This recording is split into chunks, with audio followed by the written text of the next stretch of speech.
Ready? Good evening.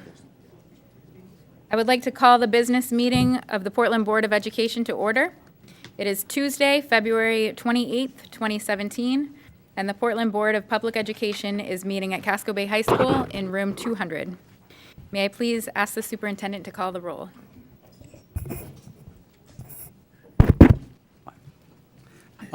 Ms. Seeliger, Here. Ms. Vendale, Ms. Hatzenbuehler, Here. Ms. Davis, Ms. Thompson, Here. Ms. Morioni, Mr. Eder, Here. Mr. Rodriguez, Presente. Ms. Donato, Here. Ms. Farah, Here. Ms. Hassan, Mr. Siegel, Here. and Chair Trevorrow. Here, and I will let folks know tonight that Ms. Vendel did let me know that she's under the weather. Ms. Morioni is traveling and will be flying in late this evening, and Ms. Davis has a injury. She broke her foot recently, and so she wasn't able to join us tonight. Would everyone please rise for the Pledge of Allegiance? Pledge allegiance To the flag of the United States of America and to the republic for which it stands, one nation, under God, indivisible, with liberty and justice for all. Let's pledge allegiance to my taco. For the report of the chair tonight, I actually wanted to call on Ms. Crocker. We have received some emails from some of our constituents regarding the U.S. DOE's reversal of the previous administration's guidance surrounding transgender students. And I wanted to ask Ms. Crocker to give us an update from the district on that issue. Thank you, Madam Chair. I'm delighted to provide this update. And I think it might make sense. I don't usually do a lot of reading, but because I did prepare a memo for board members that people in the audience and listening at home do not benefit from, that it might make sense for me to read through this. I think it gives a good overview of what has brought us here in Portland to where we are with respect to affirming that we intend to be, we hope that we are, a welcoming, inclusive, and safe environment for all of our students, for all of our staff, and for all of our families, to include transgender people that live in our community, that attend our schools, that work in our schools. And so to that end, I'd like to share this message with you. It gives you a little bit of our background, a little bit of what's going on at the national level, some of the information from the state level, and then our plans going forward. The Portland Public Schools is committed to supporting all students, staff, and families, including those who are transgender, so that our schools are welcoming, safe, and inclusive communities for all. To that end, when a letter of guidance was received from the U.S. Department of Justice and the U.S. Department of Education last May, a task force was assembled to address the items referenced in the guidance. That being access to restrooms and locker rooms that coincide with the gender with which students identify, and to inform professional development and facilities enhancements. Participation on this task force was open to all and was widely publicized. Over 40 students, staff, parents, and community members participated. And I may point out that that was an 8 a.m. meeting in the bowels of central office, not our prettiest spot, just a few days after school ended on a beautiful morning the last week in June. This group divided into 3 teams to focus on transgender issues by grade level and developed a comprehensive listing of recommendations for the school district. These recommendations have guided our work this year and will continue to be a roadmap for us. Restrooms at Lincoln, Moore, King, Portland, Pass, and Lyseth have been converted to unisex restrooms and are so marked with appropriate signage. Plans for future work have been developed by Sebago Technics and will be considered for funding within the context of school facilities needs, timelines, and priorities. There's no question that some of the adjustments for restrooms are more easily accomplished than the work that will need to be done to make our locker rooms places of greater privacy. In addition to facilities work, our staff has been engaged in professional development to enhance our understanding of transgender issues and support for students and their families, as well as resolving procedural issues that accompany student transitions. Last week, there was a federal policy reversal that means that enforcement activities will not be initiated. However, Maine transgender students have been, since 2014, and continued to be, protected against discrimination, including with regard to bathroom access, per Maine state law. Additionally, the Maine Human Rights Commission has issued guidance on the rights of transgender students, and that guidance makes clear that schools in Maine cannot separate or segregate students or treat them any differently because of their sexual orientation, which includes gender expression and gender identity. At this time, it seems prudent to develop a policy reaffirming our beliefs and practices specific to transgender youth in our schools. I will be recommending to the Policy Committee that this policy take precedence in our work this spring so that we can bring forward to the Board with all due haste a policy for your approval. Thank you, Ms. Crocker. Thank you. I did have just a couple of housekeeping items for the board. Our next meeting on March 7th, we're planning to do our group photo, so I just wanted you to be aware of that. And as far as the agenda tonight, we were scheduled to have a workshop immediately following the business meeting on committee agendas and work plans, but we're going to postpone that this evening because two of our committee chairs are out this evening. And that concludes the report of the chair. Moving on to report of the students, we have Deering High School. Thank you. Hello. Does this work? Okay, cool. Good evening, everyone. As said, I'll be giving this meeting student report for Deering High School. My name is Saharla. I'd like to begin with acknowledging something new to Deering that's starting this week, and it's weekly updates highlighting events and happenings at our school sent through email as well as posted on our website. And this matter was actually sparked from the parents and their wanting to knowing what's happening in our school and being on top of things. Also, this week, to my knowledge, we'll be wrapping up access testing that was started before break, and the students, especially our testers, have been extremely flexible and cooperative during this time. Some older news that we've had is the Unified Rally that happened at Deering High School.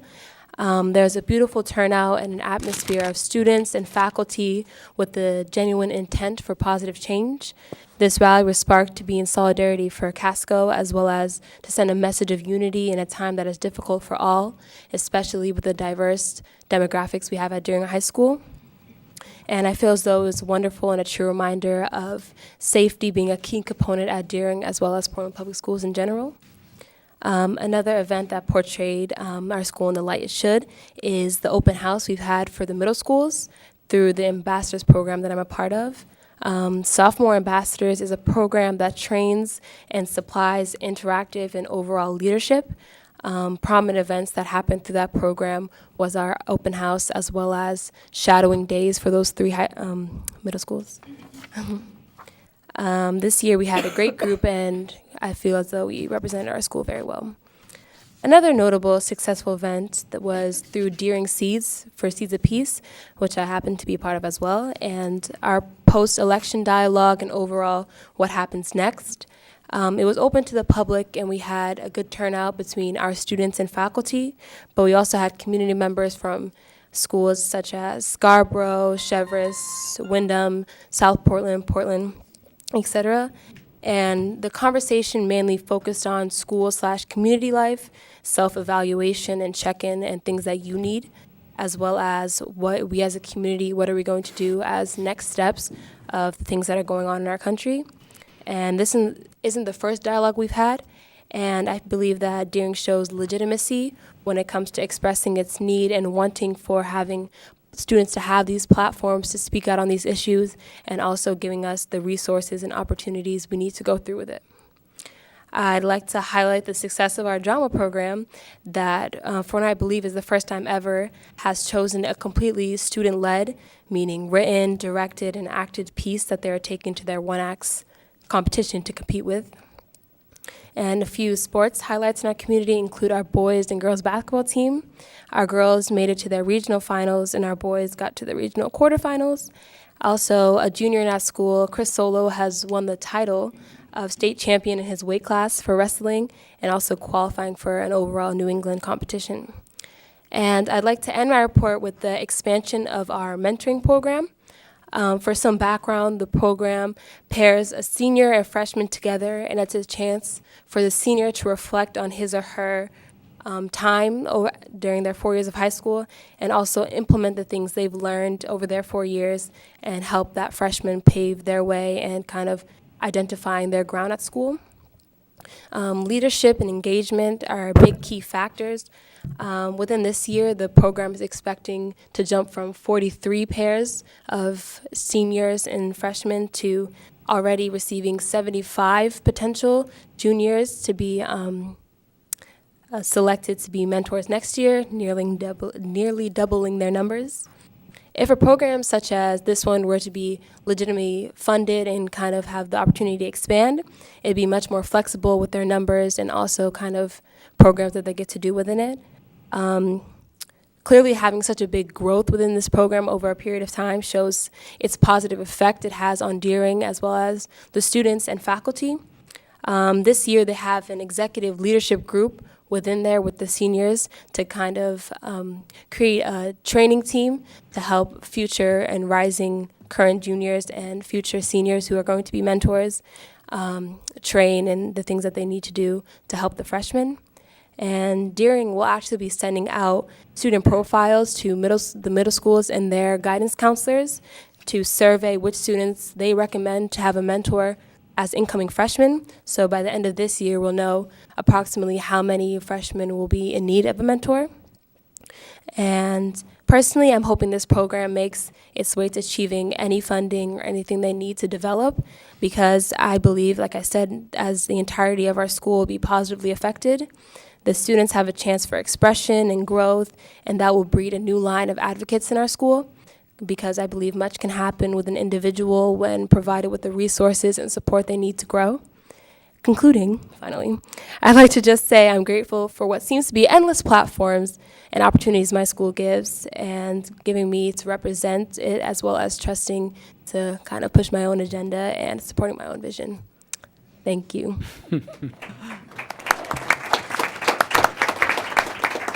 Thank you, Ms. Farah. Thank you. Report of the superintendent. Thank you, Madam Chair.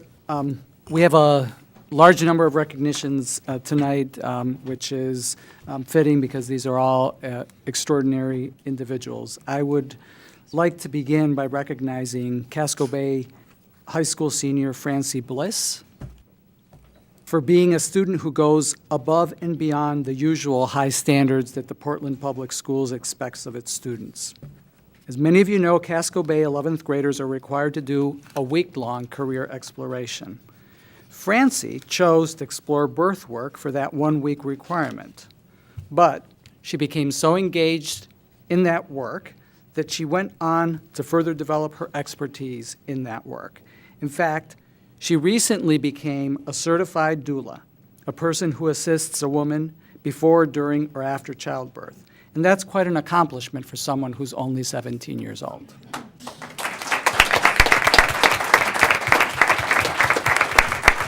But that's just one of Francie's many accomplishments.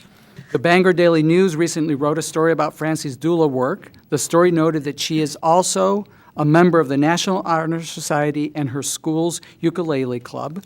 She runs the school's volunteer club, yoga club, and debate club. She is co-creator and editor of her school newspaper. She works as a stage manager for school musicals and finds time, in her spare time, to work on a vegetable farm. Casco Bay principal Derek Pierce says that Francie exemplifies a life of joyful, dedicated, meaningful service for both the students and staff in our community. Stephanie Doyle, Casco Bay High School's College and Career Transition Coordinator, describes Francie this way. I can say with absolute certainty that there is not a kinder, more compassionate, engaged young woman than Francie Bliss. Francie lives her life with vitality and passion. Francie is an outstanding student with an impressive GPA, and she's among a small cohort of students who will graduate Casco Bay High School with a STEM, science, technology, engineering, and math certification. Last year, Francie also received the Navigator Award, the most prestigious award given at Casco Bay for her leadership and commitment to the school.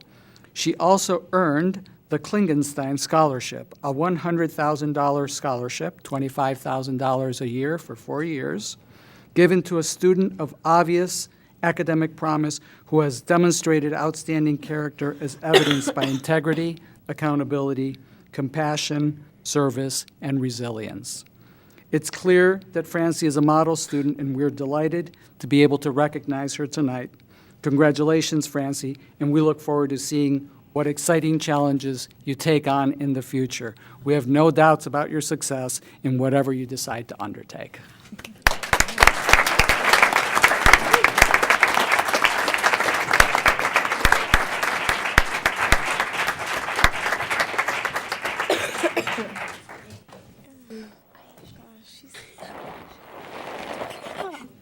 Still have 2 years.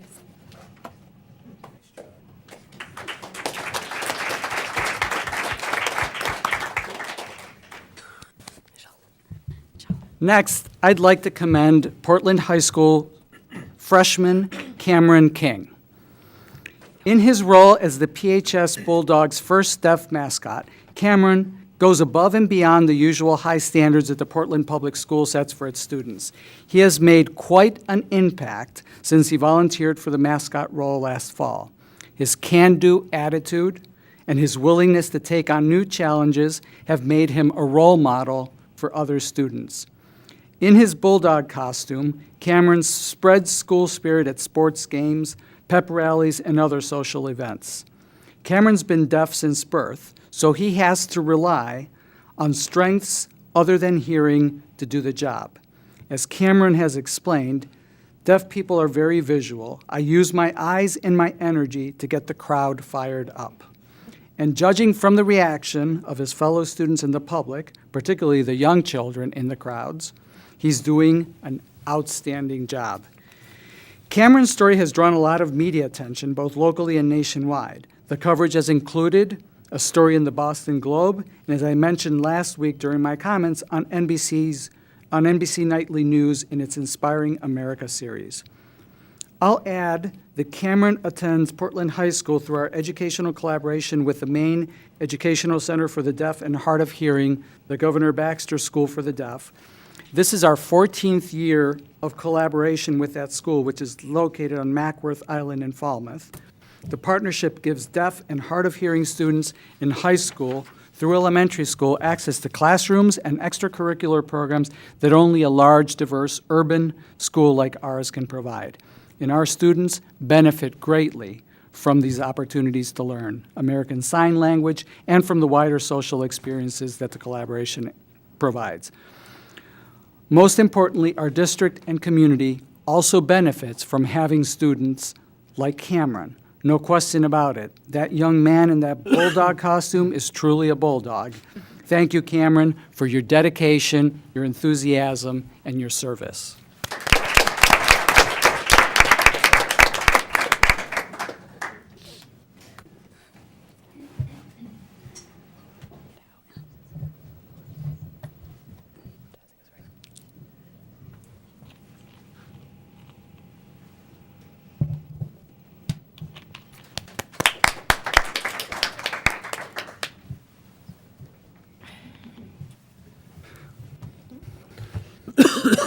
Tonight, we would also like to recognize the Human Rights class of Deering High School and the Civil Rights team of Portland High School.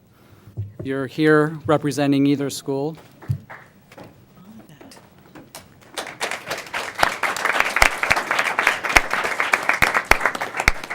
We're recognizing them for their efforts organizing unity events held at each school earlier this month.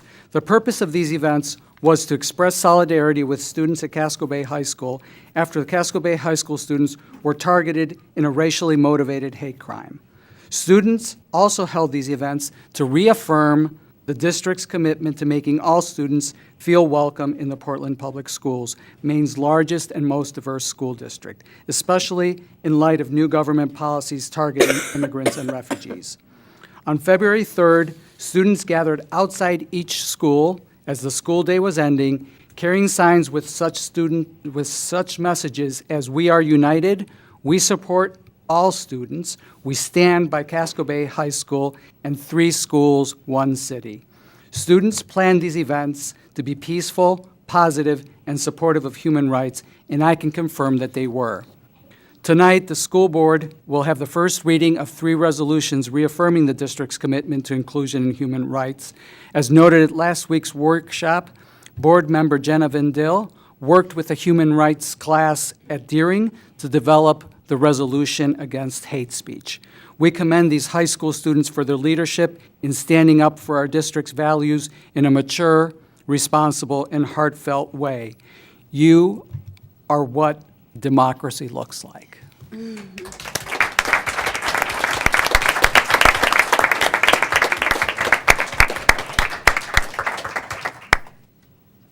Who's getting the civil rights?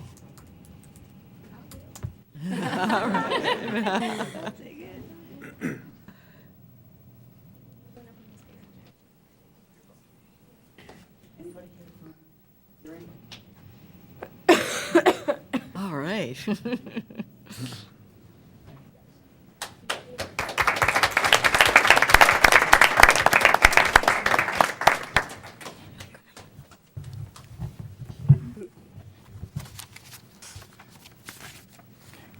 Next, tonight, I'll be asking the board to formally approve the permanent appointment of 2 leaders in our district who stepped into their roles this school year on an interim basis. They have been doing such a great job, we've asked them to stay on in these positions. One is Portland High School Principal Sheila Jepson.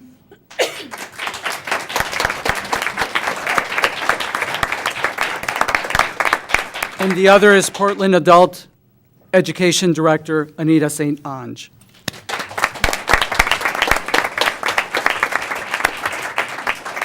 Sheila has done a tremendous job over the past year building Portland High School's capacity to implement proficiency-based diplomas and expand student voice and teacher leadership at the school.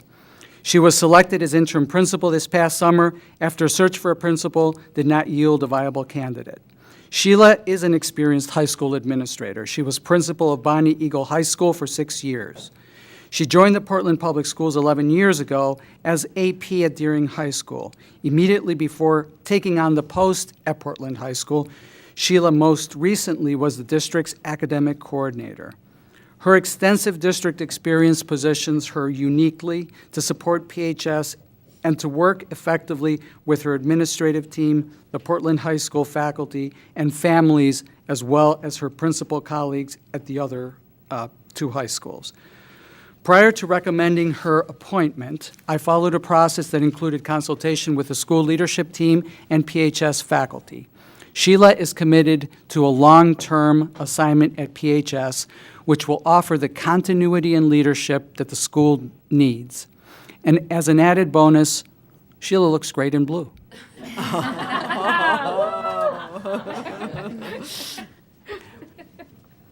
Yes, absolutely. Thank you for that. I'm very happy and very proud to be continuing my leadership in Portland. And as Superintendent Botana said, this is my 11th year. I'm excited to continue to work with the district leadership team, but more importantly, to work with a really vibrant community that is Portland High. And one, how could one not be proud of our students tonight, our high school students from Portland, Deering, and Casco Bay? It's just wonderful to be part of that community. They make me very proud. And I'm so looking forward to working with the staff, continuing to work with the staff, and getting to know more families and communities at Portland High. So thank you.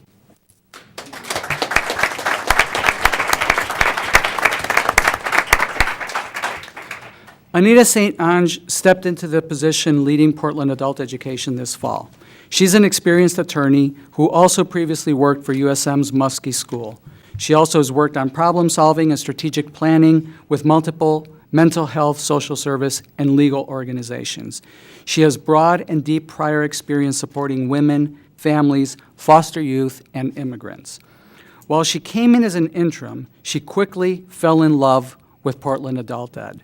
Her accomplishments in just a few months on the job include bringing the faculty together, garnering tremendous faculty support, and rapidly coming up to speed on the challenges facing Portland Adult Ed. I believe Anita has the right set of skills needed to guide the program to best meet the needs of its more than 4,000 adult students. We are delighted that she has agreed to continue her commitment to Portland Adult Ed.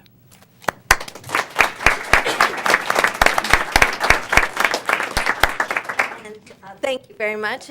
I will be speaking later about Portland Adult Ed. I just wanted to say thank you. Portland Adult Ed, a few of the faculty are here. Just a place you enter and you get hooked. The students, the faculty, it's a tremendous place, and I am honored to be able to play a small role in that. Thank you, Anita. So next, I'd like to ask Kevin Stilfen to step up to the microphone and provide an update on the success plan for PATHS. So, Kevin?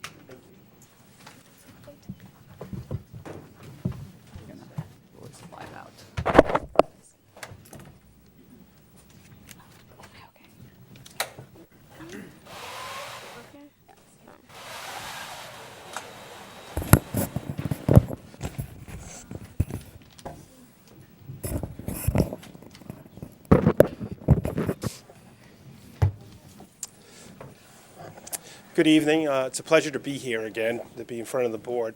Tonight, I'm thrilled to talk about PATH's success plan. Specifically, this was born with a question and some reflection on what makes a technical center. What does it mean to be a career and technical education school in 2016? So that was the genesis of the success plan. And we boiled it down to really 3 areas. And you can look at them as, one is student support, and then 2 are 2 valued added pieces that students can get when they attend PATHs. And I'll touch on these through the PowerPoint.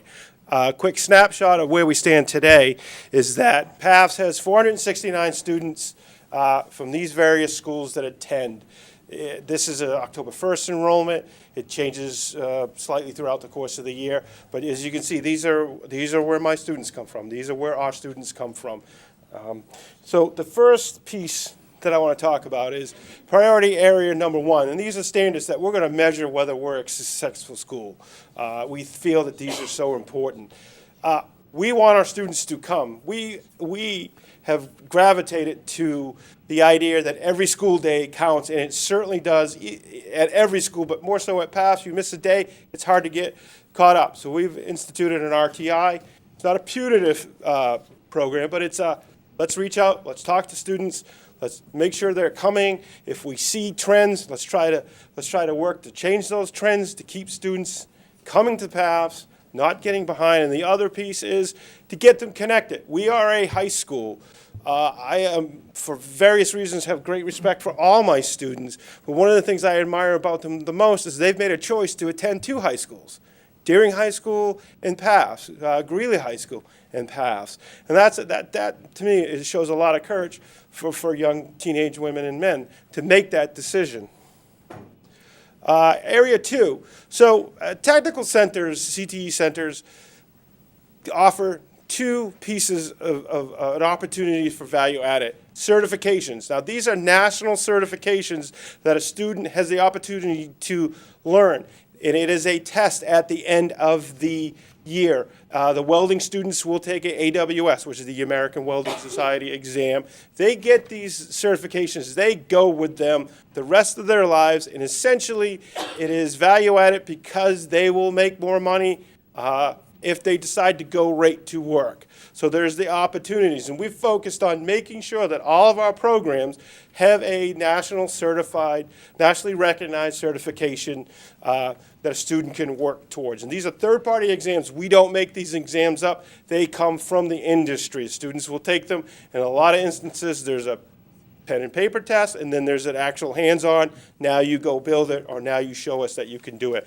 We are looking at trying to get our arts clusters and a few other programs aligned to those certifications, and the goal is to make sure that, our goal is for this year to make sure that all our programs have a pathway to a certification. And these are some of the certifications that students can get. We boil it down sometimes when I'm talking to a student, giving them a pep talk, if you don't get these, you're going to leave some money on the table if you decide to go to work. These are value-added pieces that will allow a student to differentiate themselves from another potential employee, and it shows what the students have mastered and what they can do. And these are recognized in California, Vermont, Maine, multiple certifications that students can get. I can get into these in much more depth at any time. Feel free to contact me, but these are some of the certifications that students can get. And that is our goal. We want our students to get these certifications. Some more here. Some of the more, the state has instituted they're in the process of doing a workplace readiness certification that we will be able to use to make sure students are hitting and getting the basics of how to find a job, how to search for a job, how to interview for a job. And then our other priority area is articulation agreements. The value added here is you can get college credit if you come to PAFS, take a program, we're aligned with colleges, you can get college credit. And the beautiful thing is it's a lot of things that are beautiful about it, is you don't pay for it. It is embedded in the program. So you can get these college credits from different schools that we align with, and we are working to get that done in all of our programs. Again, some are an articulation for automotive is an easier get than it may be for our dance program, but our dance program teaches working on getting that articulation agreement with USM as we speak. This is something that they're working on, my staff is working on. So the articulation agreement offers a student the opportunity to get college credit. And there's some more of these different opportunities for students to get these articulation agreements and get these credits. As you can see, we've done a good job on the articulated credit. But what I wanted to really talk about, so this is how we're going to measure whether we're a successful technical center this year. But these are our guiding principles. These are things that we are doing. These are things that we will measure our growth in. But I think it's really important for you to hear from the students that are actually at PAFS. And what I want to invite a student up here. Joe Hughes is a first-year student from Portland High School. And I want Joe to he's volunteered to come and talk about what PAFS and success means to him. And I think it will be a lot more impactful than me blasting through a PowerPoint in, 4 minutes. But here's Joe Hughes. Hello. My name's Joe Hughes. I go to Portland High School and PATHS. I have to say the biggest thing I love about PATHS is the amount of doors that it lets you realize are open for you. Learning a trade here, even without getting a certification, it still opens up a lot of opportunities just on the reputation of the teachers alone. There are 3 students in my welding program right now that are working at H.B. Fleming, getting paid $17 an hour to go to school because of the reputation of my welding teacher right now. He has people working at that specific job site that have been working for them for 30 years that he taught 30 years ago. I definitely have to say all of the opportunities that are available through PATHS are a huge opening that a lot of people don't get to see. I feel like PATHS does not have enough enough outreach and doesn't get to enough students. The welding program's definitely a big example of the success that PATHS can achieve if students know about the program. I also have realized how these certifications can help me. I know that by graduation I'll be making $30 an hour minimum wage, and within 4 years I'll be getting a $15 pay raise. Thank you for your time. Do you have any questions? I had a question. Oh. Hey, thanks for that. That was really eye-opening. We've talked some here on the board about promoting PATHS more. Do you have any sort of ideas or suggestions about how you think it would be effectively promoted? Me and Mr. Stilfen actually had a conversation about this on the way in, and I had an idea. I believe that if we had, even if it was the two Portland and Deering right now, if we had the freshman class come in for a big shadow and have the class separate into different groups and visit each class, I feel like it would offer more representation for PATHS and allow students to see what PATHS really has to offer, because I feel like the speeches and the presentations that we have when PATHS comes to us doesn't really represent them and show exactly what they have to offer. I feel like a lot of people see the automotive and the welding and carpentry and things like that, but they don't see dance or the cooking and the other opportunities. That's great. I support you both in working together to maybe get that program underway. Yeah. Thank you. Thanks, Joe. Our next speaker is Kevin Siegel. He's from Deering High School, but I think, I'm Oh, sorry. I just apologize. I just wanted to echo John's thoughts that we, as a board, were wondering a couple years ago how we could promote paths for students and technical skills for students, and just echo what the student just said about the fact in other countries kids learn a technical skill along with their educational pursuits, and I think it's really special that the PATH students have that opportunity, and they're really forward thinking, and I think that's the way of the future for students to learn a technical skill along with the high school attainment. So thank you, and if we can be of any help to promote the PATHS and the technical program, let us know. Thank you. Great, thank you. Thank you, appreciate that. Our next speaker is Kevin Siegel. Kevin, you know from being on the board, is also a student at Deering High School. But before I have Kev come up here, I wanted to say something about Joe Hughes. Oh, come here for a minute. Joe Hughes is a first-year student at PATHS, okay? When Joe and I met at the start of the school year, it probably wasn't the best interaction between an administrator and student, right? Yeah. But what he did, and he said this to me when we were talking about this, is that he realized that there was an opportunity, and he's come in, and he's a kid. It's not an easy program to come in as a one-year student. Mr. Presby is a demanding instructor, and he has high standards, and he supports his students. But he came back, and he gutted it out, pardon that phrase, but he came back, he pushed himself. He's going to get an AWS certification. He's going to have a bright future. And this is part of the success. And I'm bragging on him because I admire the fact that you could have left. And it took a lot for you to come back, and I admire that in you, and I'm glad you came back. But this is the type of success story that we want to talk about at PATHS. So I hope I didn't embarrass you.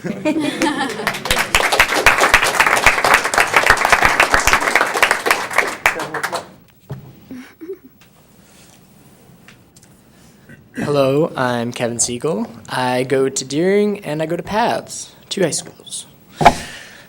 I kind of have a different look at PATHS.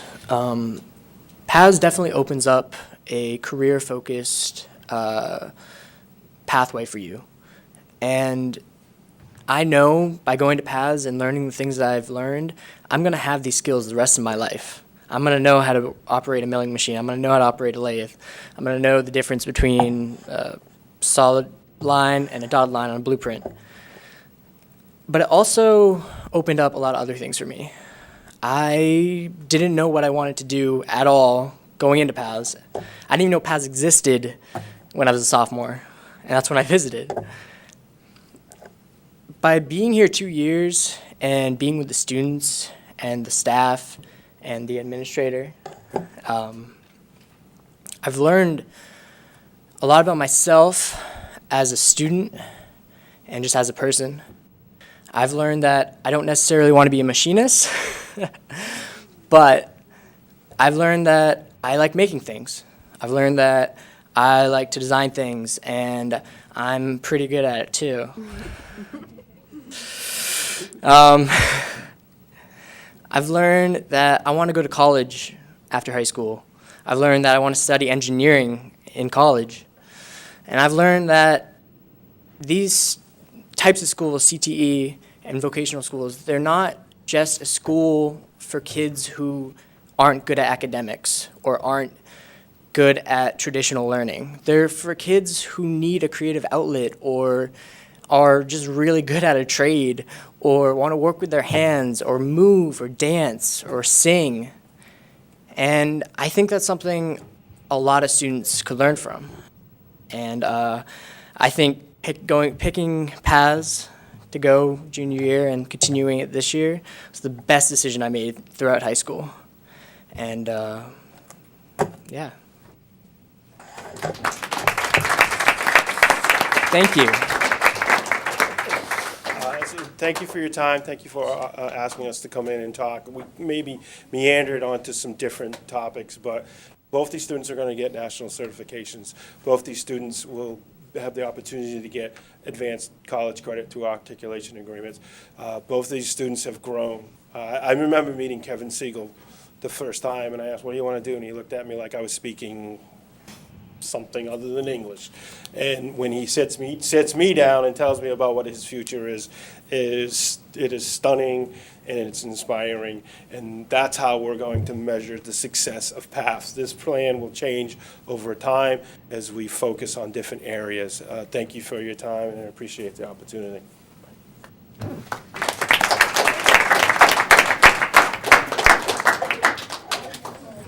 Thanks, Kevin. Should we ask for questions? Oh, we were supposed to ask for questions, but we're not.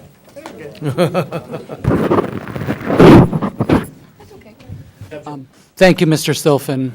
Great presentation. Thank you for sharing everything that's wonderful about the work that you're doing at PATHS.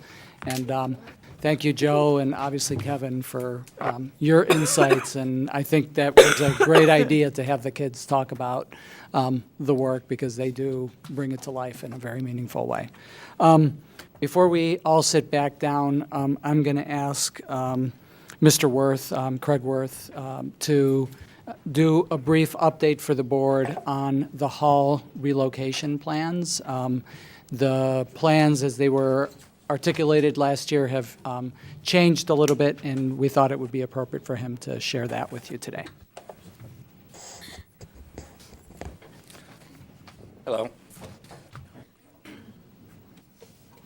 With the construction of the new hall school, boy, is that stumping.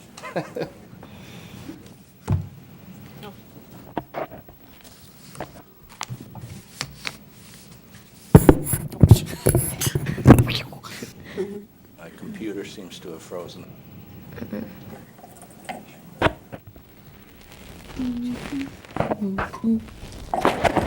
let's try it again. I just cannot do it. I don't trust the cognition. I'm gonna stop talking to Jonah. I can't handle it.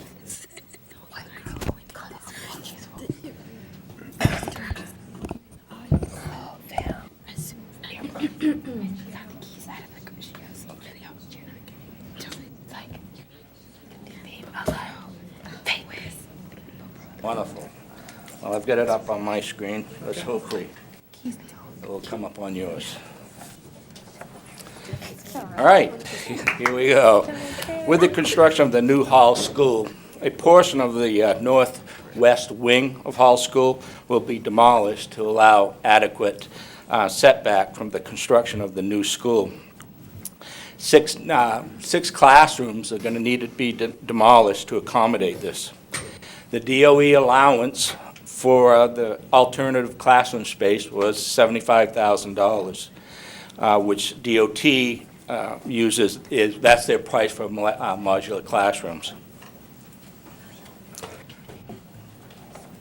All right.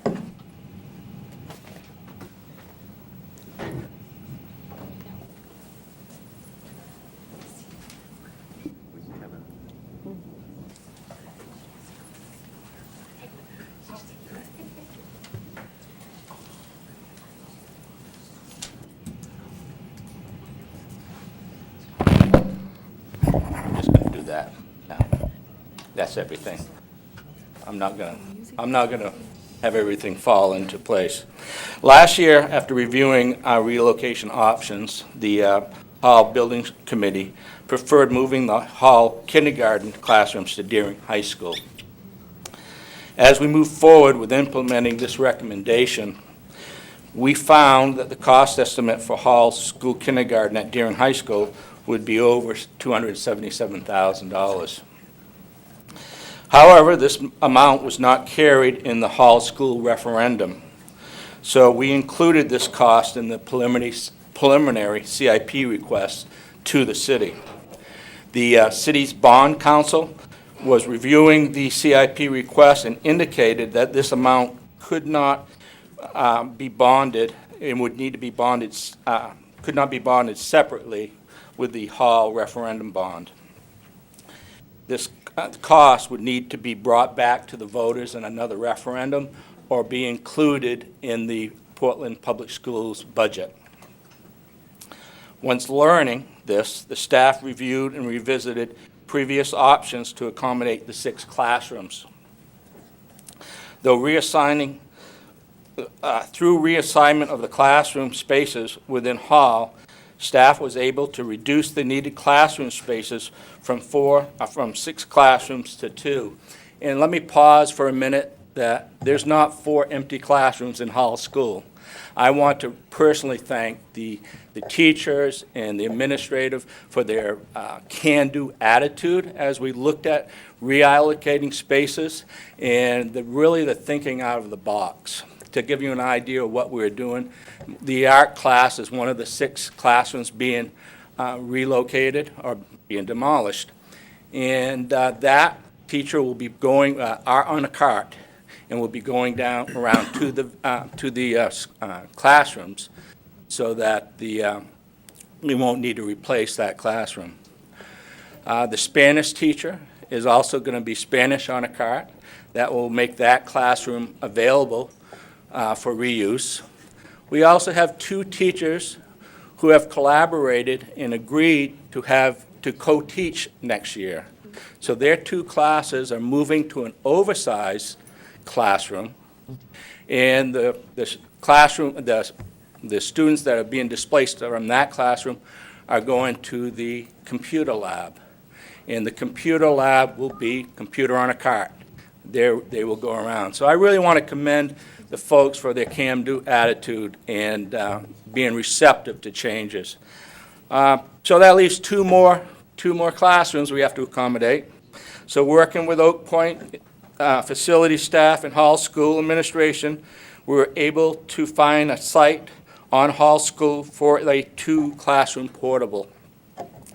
The solution is within the $75,000 allowance, and will provide the needed classroom space during the constructions, and will allow all Hall schools to be housed on site without relocating to a different area. Any questions?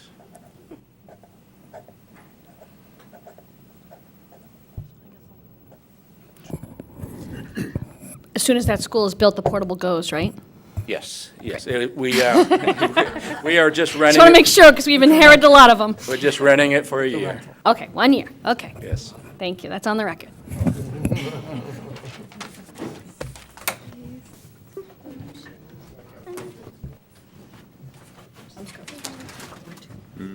Still there. Back when Jamie was chair, we found out that we didn't even have a permit.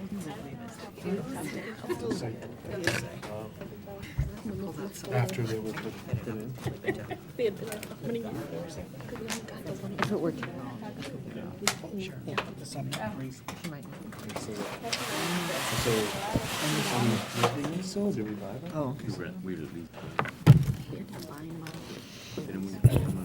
And that concludes my report.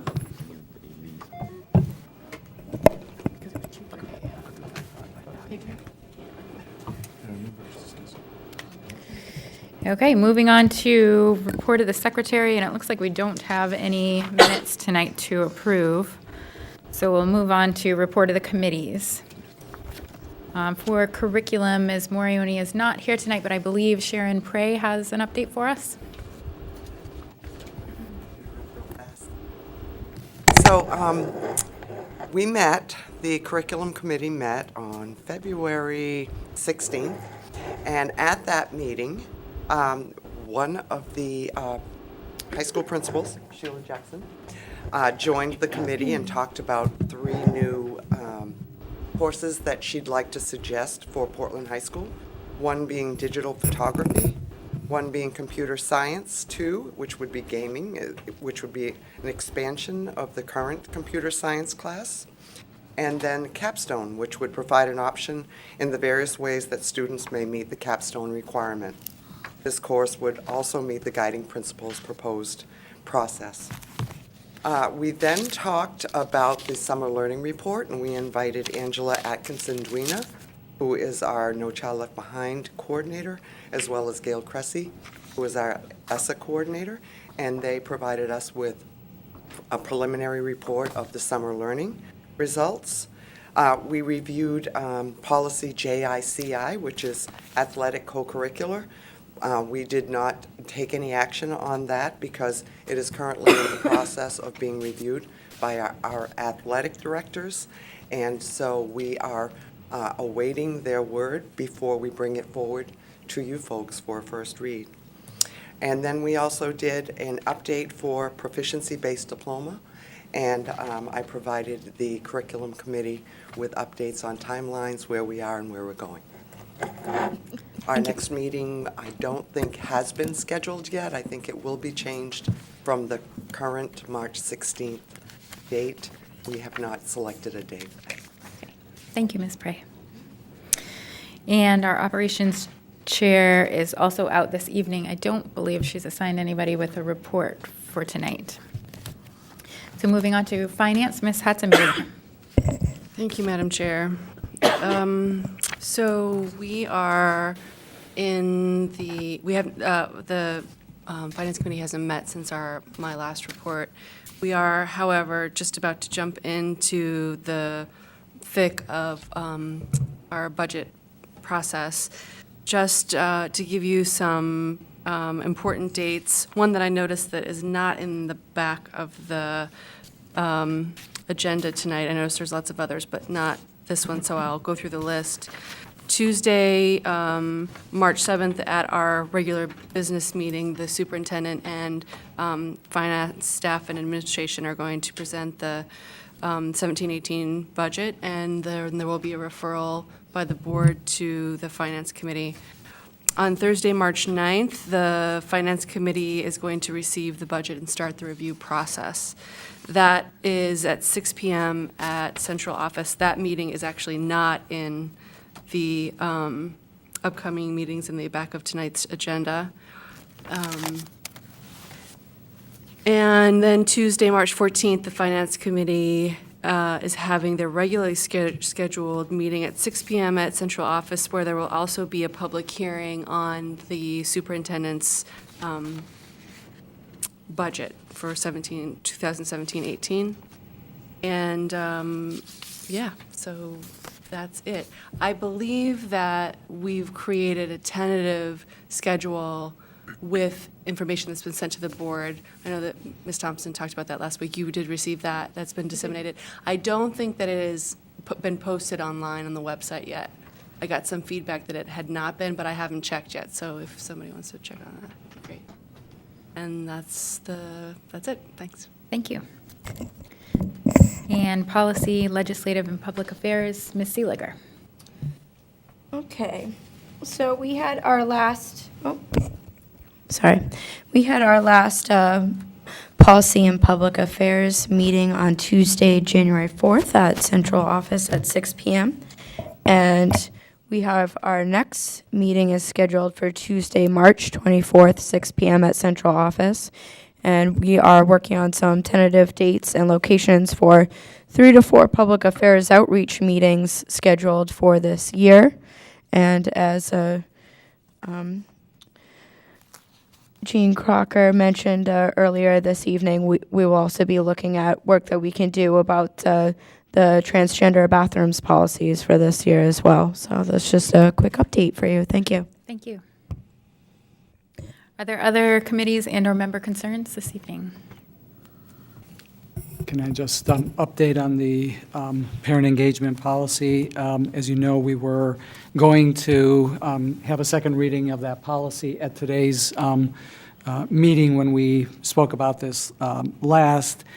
We have not actually finalized that, so we decided to extend it until next week, so we hope that it will be on the agenda for next week. Thank you. Any other member concerns? Seeing none, moving on to consent items. We don't have any this evening. And moving into old business, we have consideration and action to revise policy IKF graduation requirements. Is there a motion? Ms. Thompson, seconded by Mr. Rodriguez. Are there any questions on the motion? Is there any public comment on the motion? Do we have a? I know there were some questions that, so I think Ms. Prey is prepared to talk Oh. briefly about the proposal, so. Would Ms. Prey like to update us? Thank you. So I just want to make a few comments about the changes in the graduation requirements. As you know, some of you who were on the board back in 2015, this was revised in June at that time to reflect the new requirements for graduation. However, since that time, the requirements changed. So we took some time to look at the current policy and did some careful consideration with the 3 principals as well as district administration and our attorneys.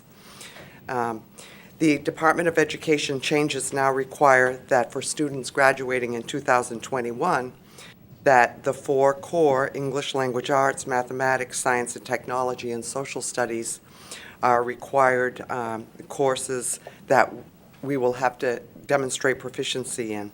So as you can see by the policy, graduating seniors will also be required to earn 1 unit of proficiency in health, 1 unit of proficiency, and that says 0.5, so I'm going to have to change that to 1. It's supposed to be 1. I'm sorry about that on page 4.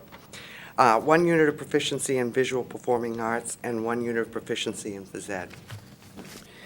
They'll also earn 5 units of proficiency in elective courses or educational experiences.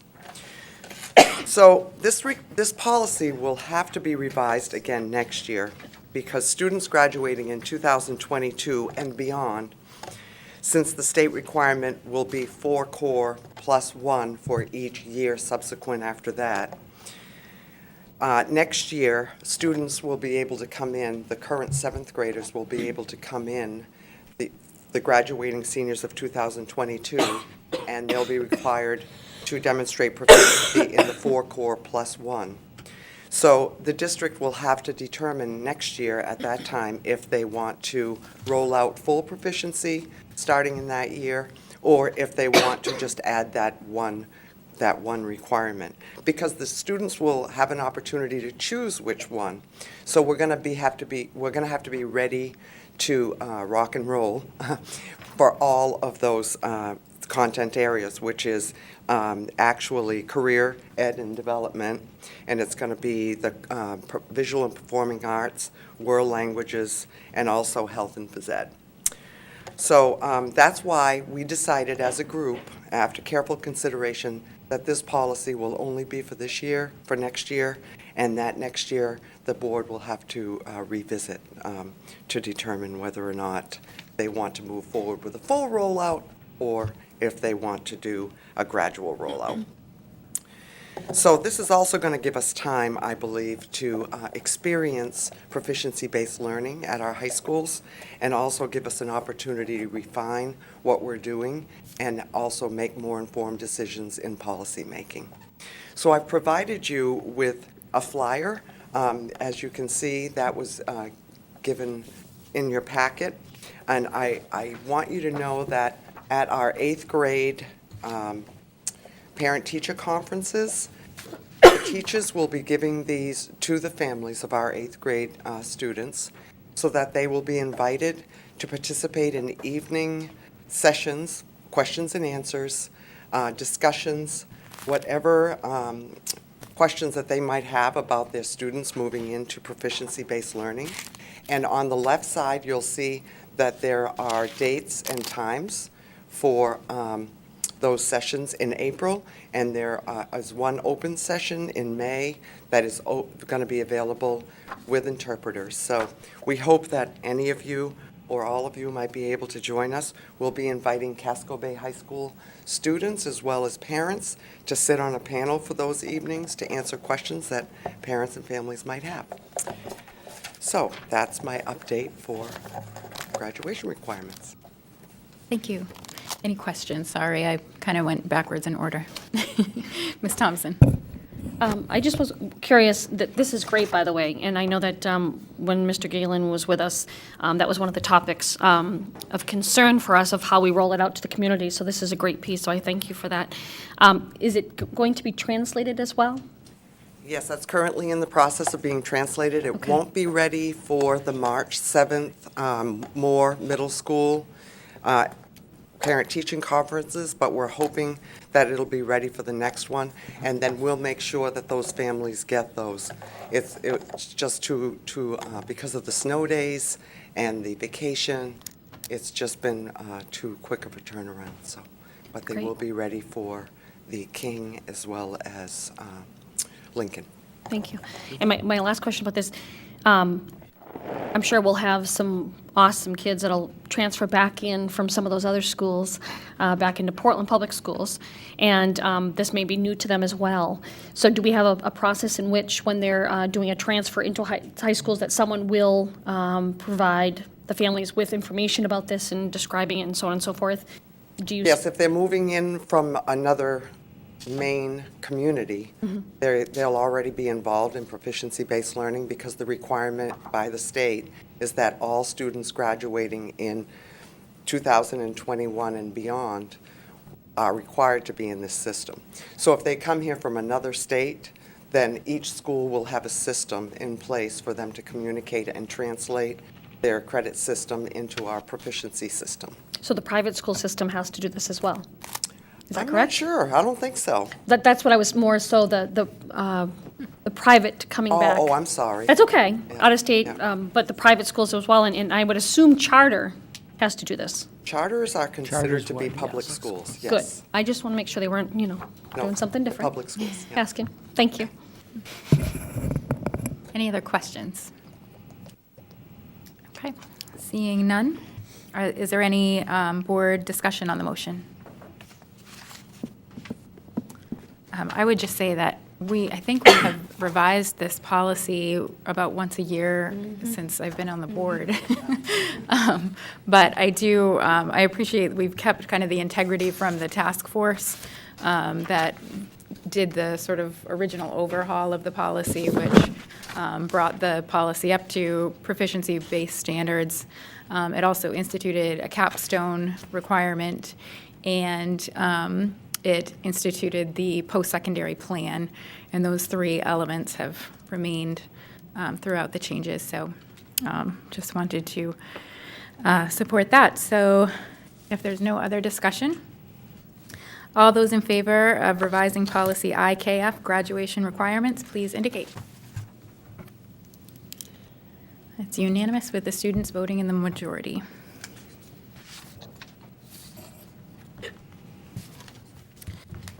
consideration and action to revise policy IHCDA, post-secondary enrollment options. Is there a motion? Ms. Thompson, seconded by Mr. Eater. And if Ms. Prey would give us an update on this one as well. Okay, so this policy was reviewed and revised last on May 21st of 2008. Since that time, as you know, as I just stated before, that there have been changes in the state requirements for graduation, and this revised policy reflects changes in the language to reflect the proficiency-based diploma system. We had a few questions regarding the policy prior to this evening, and I'd like to address those for you tonight. So one of the questions is, are online opportunities also considered on a case-by-case basis? Yes, online opportunities are offered by eligible post-secondary institutions within Maine are considered. And if the online course is offered through an eligible private college or institution, that is considered on a case-by-case basis as would any other college course. So one of the other questions was, might we be able to add St. Joseph's College to our list in this policy? And my answer to that would be that already in the policy, the St. Joseph's would be considered one of the private colleges and would be included for consideration on a case-by-case basis. Is the limit of 6 credits per semester or 12 credits per year a state limit or a district limit? And I looked this up under the Maine Education Statute, Title 20A, Part 3, under Chapter 208A, which is post-secondary options. And it reads that the Department of Education, shall pay 50% of the state tuition for the first 6 credit hours taken each semester by a student at an eligible institution and up to 12 credit hours per academic year. The eligible institution may not make any additional charges for the course, but may impose fees and charges other than the tuition that are ordinarily imposed on students not covered by this chapter. Funds appropriated to the department to carry out the purposes of this chapter must be in addition to the customary and ongoing amounts appropriated for general purpose aid for local schools. So, although school districts may choose to limit the number of credits that are available, we've decided to follow the same as the state by offering up to 6 per semester and up to 12 per year. But districts have the option to choose that. So, another question was, when students are almost done with high school and only need a couple of our classes to graduate, if they take additional college courses to fill their day, the college classes are not counted as classes for honor roll because they need 5 Portland courses overall to be eligible. This seems like it penalizes those who take college classes and get good grades. Can we look at this if we want to encourage students to take college courses during their senior year? And the answer to that is this may be something that our schools might consider. I would recommend that the schools take a look at their data and see if it shows that this, in fact, penalizes those who take college courses and good grades. And they may want to look into this further. So, that might be something that I can work with the high school principals and the guidance counselors on. College courses are not factored into overall GPA. Is there a possibility that they will be in the future? And under policy IKC and IKCR, each high school determines their graduation reporting system. It reads as follows. The established graduation reporting system procedures, upon recommendation from the superintendent and the policy committee, shall be submitted to the Portland School Committee for approval. That policy was adopted in November of 1994 and last revised in June of 2007. Now, the curriculum committee looked at those policies a couple of months ago, and it was determined that we would not touch those for now. So I would say my answer to that would be that nothing really has changed, that the schools still have the option to continue with the GPA system, and if they want to look at that for post-secondary enrollment, that might be something that they could consider, but I'm not sure, how they want to proceed with that. Under letter D, under student eligibility requirements, there's no mention of the PSAT that students take to get through that first eligibility hurdle per the state. Is that a given, and why is it not listed in the criteria? And my answer to that would be that the PAC may be used as an assessment of the student along with the recommendation. There may be other assessments used as well. Under letter B, under financial assistance, should the word fees be added?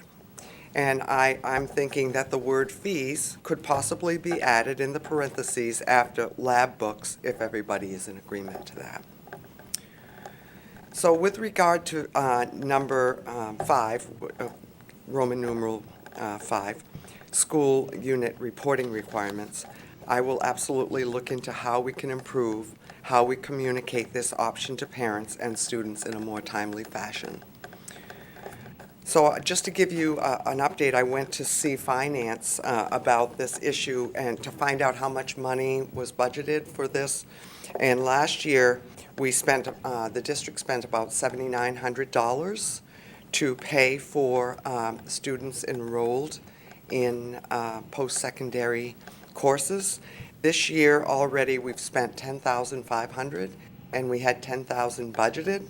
However, I believe with the option that we are able to bill the state at 50%, we're looking into that further because our finance department is not aware of the procedures on how we might be able to do that. So I'm hoping that we may be able to recuperate some of that money. Any questions? Ms. Thompson? Awesome. Thank you for answering my 10 million questions. Wasn't 10 million. I guess just the two things I really would like for the high schools to really look at in this, for the honor roll, for instance, personally speaking, it didn't penalize GPA-wise, but it did penalize, and it was interesting because my daughter didn't show up on the honor roll because she was taking several college classes. Therefore, she wasn't eligible for the honor roll listing in the paper. And my mother-in-law said, "Oh, she didn't make the honor roll." And first time I had seen it that way. And because she's taking college classes at USM, it precluded her from having her name in the paper. Now, that's not the end-all, be-all, but for some people, it means some things to the kids as well as relatives and so on and so forth. Anyway, and then the GPA factoring in.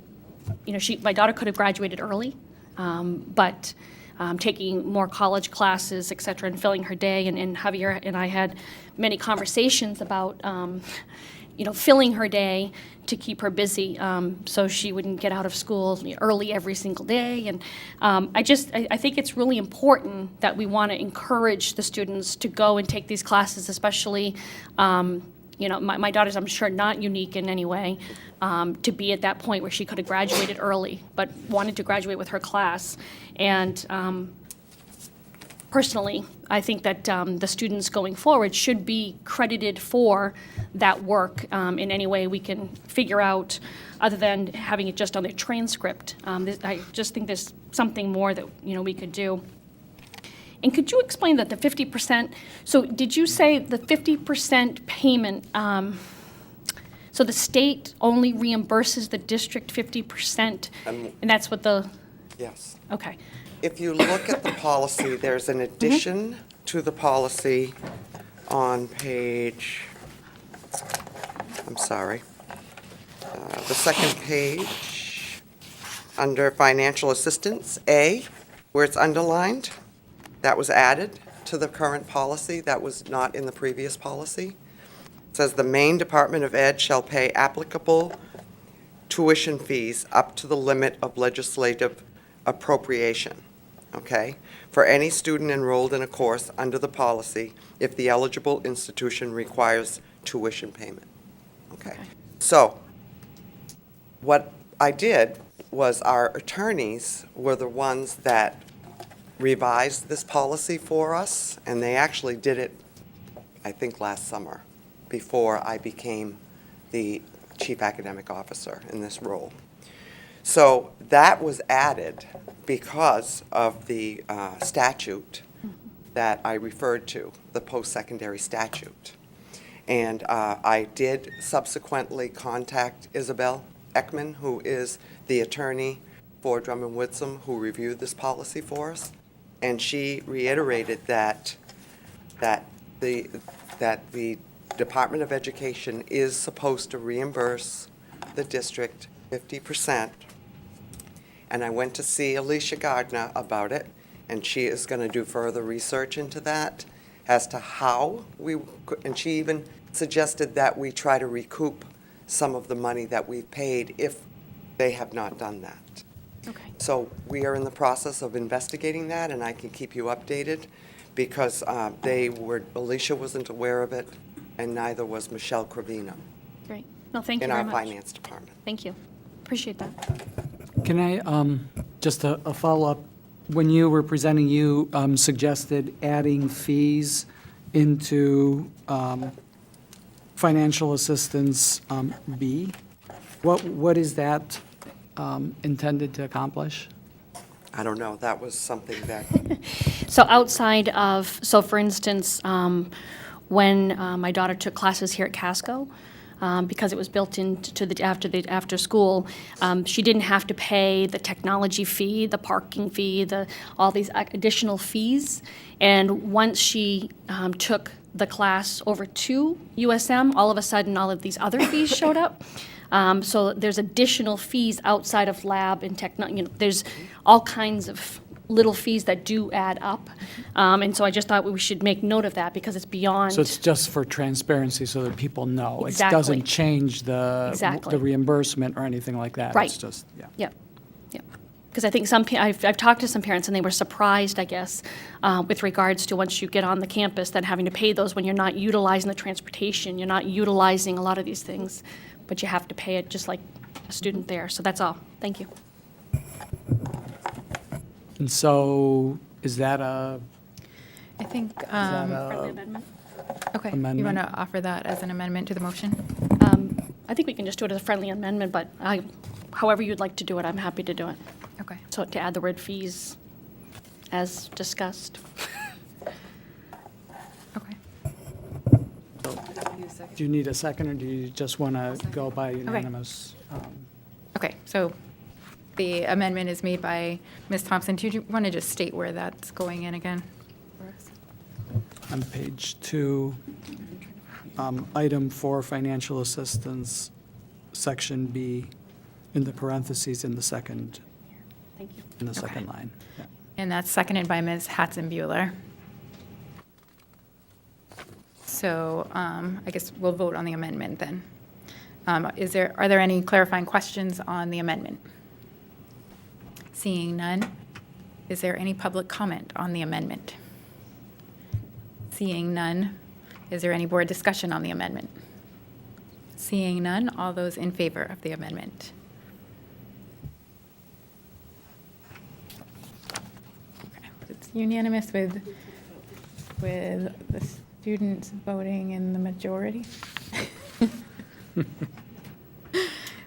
Okay, so now we're back to the main motion as amended. Are there any further questions on the motion? Is there any public comment on the motion? Is there any board debate on the motion? Seeing none, all those in favor of revising policy IHCDA, post-secondary enrollment options, please indicate. It's unanimous with the students voting in the affirmative. And next, we are on to consideration and action to approve the PAE 2017-2018 calendar. Is there a motion? Mr. Rodriguez, seconded by Mr. Eder. And would the superintendent speak to the motion? Do you want to speak speak to it. We're passing the buck here very nicely tonight, and I wonder, Madam Chair, if we could invite Anita St. Ange to the podium to speak Yes, to it. please. Thank you. Anita, who are you going to delegate it to? Again, this is essentially the same calendar as last year. We operate on 3 trimesters. The one slight difference, we have experimented for a couple of years of starting classes early before the April vacation, and we found it to be very confusing to the students. So what it ends up, if you look in the box, the fall and winter semesters are a little longer. Actually, for this year, that ends up, we were actually kind of tight in the winter because of all the snow days. So we're thinking that it will all wash out in the end, that the 10 weeks will be sufficient. So that's really the only major change. Thank you. Are there any questions?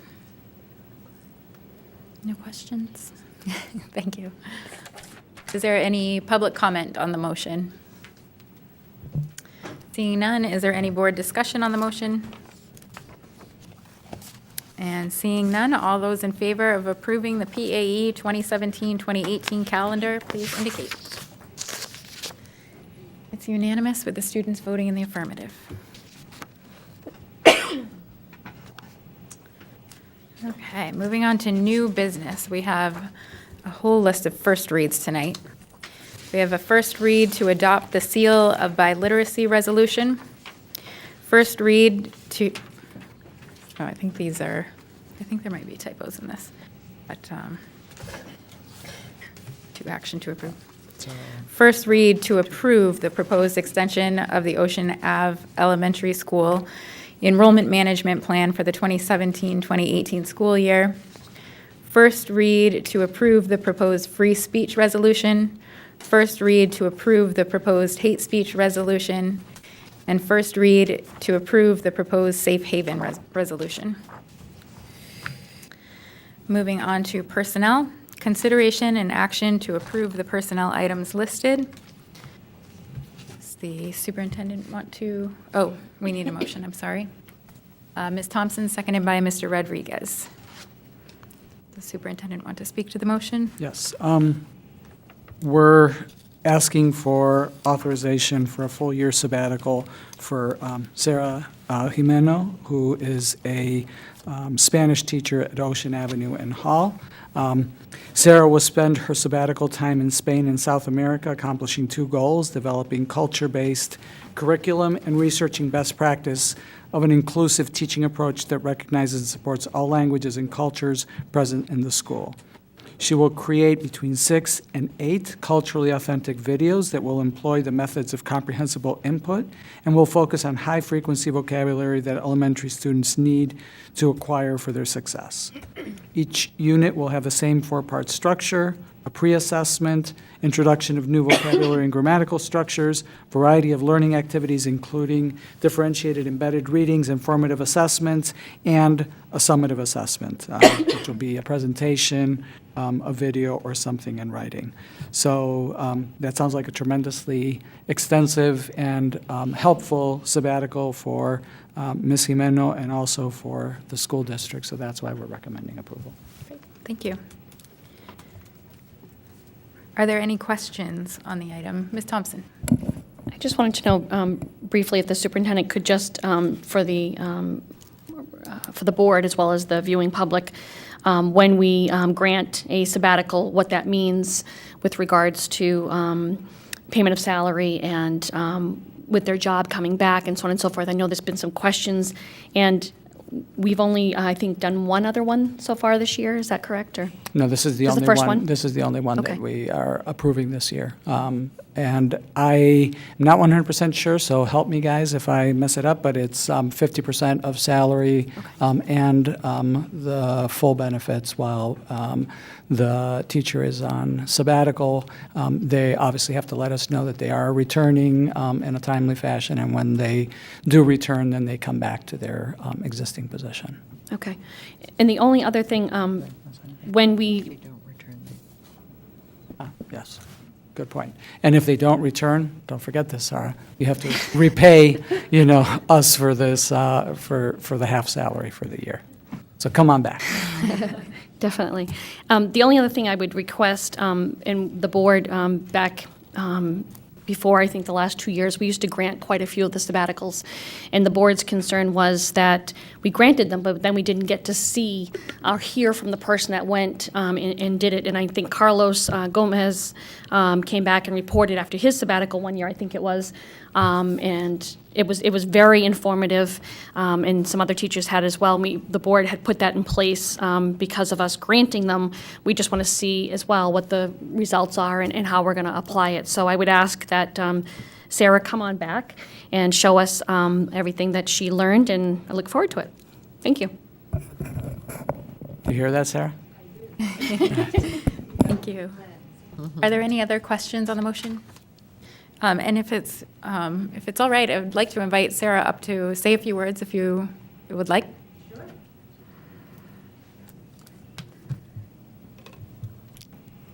Well, I'm honored to be here for this purpose. I'm really looking forward to this sabbatical. I've been working in the district for 7 years, and I feel like curriculum in the elementary world language program has been moving a lot, and I am really looking forward to dig in and take care of the gaps that are in the curriculum, and also investigate and learn about how I can empower my students that are coming to school with another language different than Spanish and different than English that they speak at home, and how other districts, how other countries, how other schools do that, and I'm looking forward to do that. And I'll make sure that I come to the board and share either the lessons that I develop, the units that I develop, or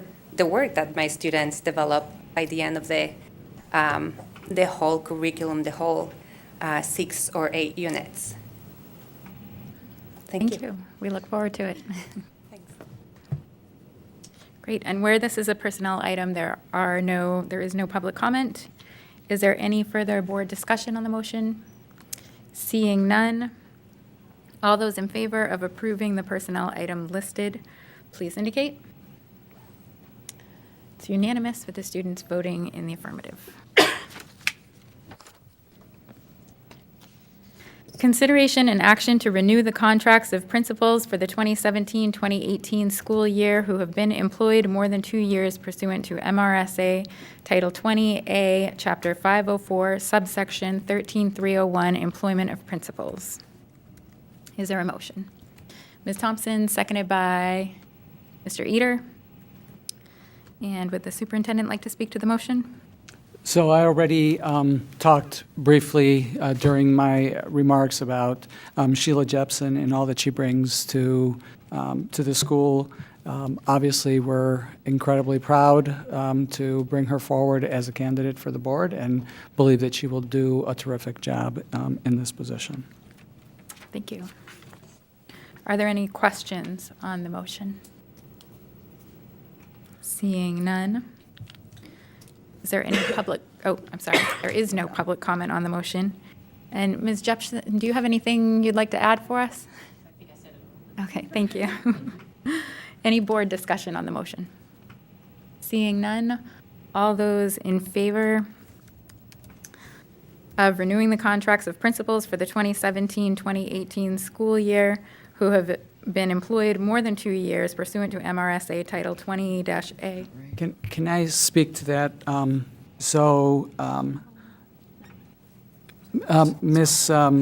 Ms. Jepson, I believe, was on a principal contract and has been employed by the district for more than 2 years, and that's why this is a renewal of a principal contract. Even though she wasn't working in a principal setting and she was in central office, she was on a principal contract, and so that's why this is a renewal. So if it seems odd in some way, that I just wanted to be able to explain that. Thank you for that clarification. So all those in favor of renewing the contracts of principals for 2017-2018 school year who have been employed more than 2 years pursuant to MRSA Title 20-A, Chapter 504, subsection 13301, employment of principals, please signify. And it's unanimous with the students voting in the affirmative. This next one, it should be approved instead of, because Okay. Okay, so for the next one, this is going to read slightly different than it's printed on your agendas. Consideration and action to approve the contracts of principals for the 2017-2018 school year who have been employed 2 years or less pursuant to MRSA Title 20-A, Chapter 504, subsection 13301, employment of principals. Is there a motion? Ms. Thompson, seconded by Mr. Rodriguez. And would the superintendent like to speak to the motion?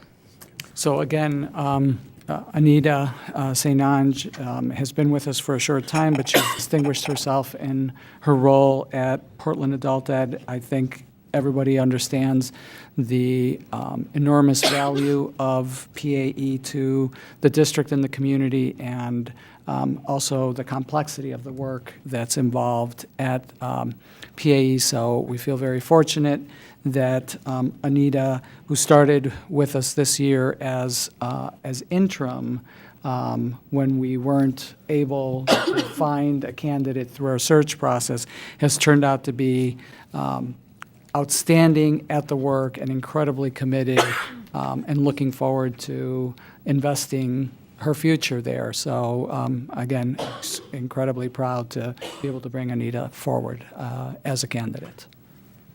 Thank you. Are there any questions on the motion?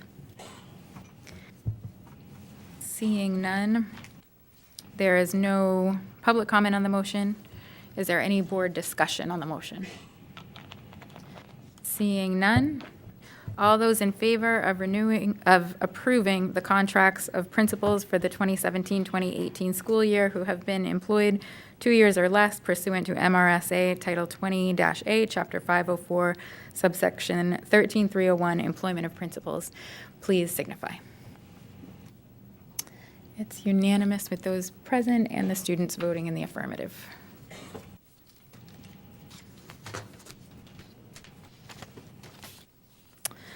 Moving on to board focus on educational issues, we have a seal of biliteracy resolution presentation.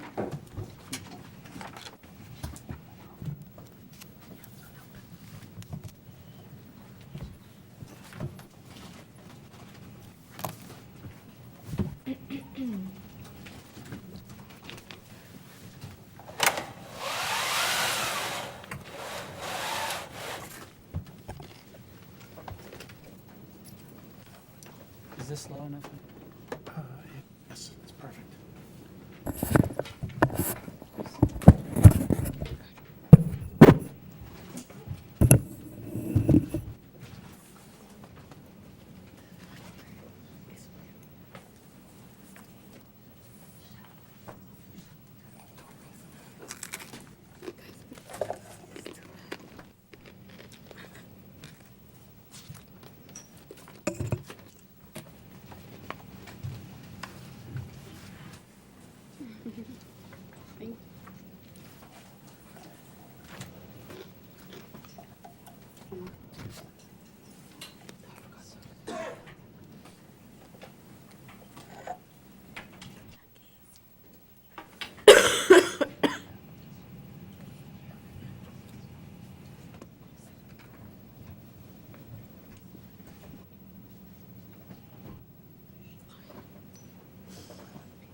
Looking for everybody right now. Good evening.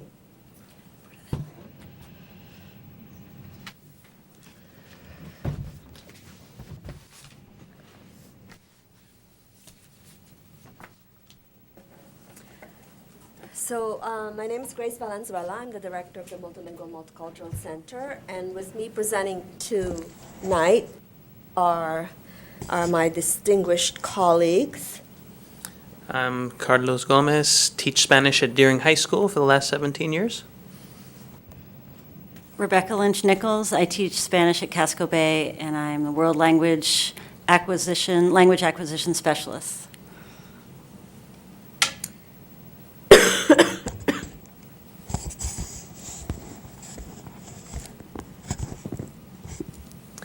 So we divided the presentation, so I'm going to start and end the slides presentation. So the first one is, what is the Seal of Biliteracy? And it's a formal recognition award by a state department of education or a local school district, and it's awarded to a graduating high school student who has attained proficiency in English and in one or more other world languages by high school graduation. So the recognition of attaining biliteracy becomes part of the high school transcript and diploma for the student, and the seal serves to certify attainment of biliteracy for employers, for universities, and it is a statement of accomplishment that helps to signal evidence of a student's readiness for college and career and for engagement as a global citizen. There were 4 national organizations who collaborated to put together the draft recommendations for the implementation of Seal of Biliteracy. The American Council of Teaching Foreign Languages, ACTFL, the National Association of Bilingual Education, NABE, the National Council of State Supervisors for Languages, and TESOL, International Association, that's Teachers of English to Speakers of Other Languages. And the first Seal of Biliteracy was created as part of a 2008 grassroots efforts by Californians Together, which is a nonprofit educational advocacy group. And in 2011, California became the first state in the country to formally introduce and enact legislation for creating the Seal of Biliteracy for their state. Over 10,000 high school graduates from California received the Seal of Biliteracy in the spring of 2012. And as of June, now we're in June 2016, there are now 23 states that have approved legislation creating and governing seals of biliteracy. Another 4 states have pending legislation, and 7 are in the early stages of forming the legislation, and Maine is not one of these categories just yet. So Carlos is going to talk about the purpose and the benefits, and Rebecca will talk about the research background. Thank you, Grace. I would also just preface this that many world language teachers in the school district are, I think, very excited about this. We've been talking for many years about how do we take students' home languages and essentially honor that language, support the development of that language, and ultimately give some sort of recognition for it. So this Seal of Biliteracy is something that I'm very excited about as a world language teacher, and it can serve multiple purposes and benefits, which I'll just mention a few. First of all, as I said, it encourages world language study. It allows for an outside organization to attain or to sort of give that seal of biliteracy. It very importantly recognizes the value of learning and language diversity, and of learning languages and of knowing languages. This is, in a way, a form of proficiency-based education, where employers and universities have a way to ascertain the student's ability in English as well as another language.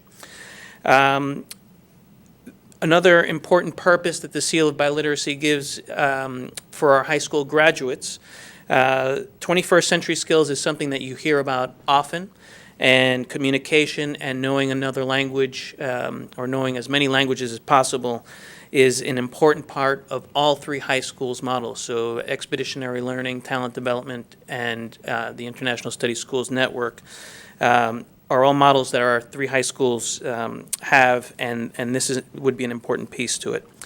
And the cultural aspect of it, the intergroup relationships, as we know, these are very trying times in our society, and knowledge of other languages will ultimately lead to better relationships.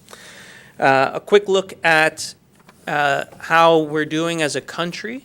In the United States, about 20% of our population speak another language other than English. I think we can do better, and in fact we do. In Portland Public Schools, we're closer to a third of our students that speak a language other than English. So in a way, Portland Public Schools can be a model for the rest of the state, for the rest of the country, and our biliterate students can be models for the other students in our school district. So I think this is a benefit for many folks. Other forms of benefits, as I said, the Seal of Biliteracy validates biliteracy. It raises the status of knowing another language. It promotes foreign language study across the board. Once you learn one language, it's easier to learn a second, third, fourth language. The Seal of Biliteracy also promotes participation in higher academic programs such as advanced placement, and would give our students a competitive edge in terms of employment and university acceptance. So when we think about promoting language and culture, we should remember that knowing these languages and culture nurtures empathy and tolerance. It helps our students recognize other perspectives and communicate their ideas, and has several other benefits. And to talk a little bit about the research aspects and other important effects, Becca, I'll call you up here. You're up. Hello. So last year, we also presented to the board a similar presentation on the benefits of learning a language through our world language programs. And I just think it's fabulous that we can acknowledge the languages that are already here in Portland. So according to research, language learning correlates with higher academic achievement and standardized test measures, increased linguistic awareness, and ability to hypothesize in science. There's also a correlation between second language development and the development of print awareness in young children, language study and higher scores in SAT and the ACT tests, and high school foreign language study and higher academic performance at the college level. So your general cognitive ability, and actually a separate part of the brain, people that are bilingual have, their brain is actually shaped differently, and we can look at some of the other brain developments next. So how learning languages affects your brain. Cognitive benefits of language learning. So according to research, there is a correlation between bilingualism and increased cognitive development, the offset of age-related cognitive losses, attentional control on cognitive tasks, and intelligent metalinguistic skills, thinking, and memory skills, problem-solving ability, and improved verbal and spatial abilities. And it's as well as mathematical skills, and there's just an amazing correlation. So I think next is Grace to talk about the implementation of the seal, how that will look in Portland. Thank you. And I think a couple of you didn't get the.